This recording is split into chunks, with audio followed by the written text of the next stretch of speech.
आज हूँ मो पुत्रार बर्थडे तो ढेर सारा ब्लेसिंग करूँ आउ कमेंट बॉक्स रे बर्थडे विश करंतु भी। तो ये आम सब रेडी हो जाइछु तो आम ए चलतु जा घर को घरे किसी छोटमोट सेलिब्रेशन हो तो चलतु जा देखो से आगे आगे तो आम घर बाहरी पड़लु केक शॉप जावाई तो देखो आम ये आसे केक शॉप रे तो ये केक टे गोटे बिस्किट सिलेक्ट कर चॉकलेट वाला तो केक पैकिंग होगा तो घर को आसला तिलक है केक कट हम तो मुझे करनेला अपा भी करने तिलक तापर केक कट है तो आपण मैंने देखो एंजॉय करूँ ढेर सारा ब्लेसिंग करूँ।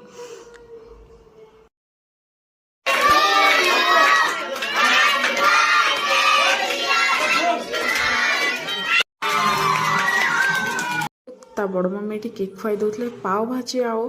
पाई तो पाने ये खाई सारापर अंशु तार गिफ्ट अनबॉक्सिंग हो मु भी खाई सारी बहुत टेस्ट होता तो घर चिड़िया भी रखी अपा तो घर को आसला लेट हो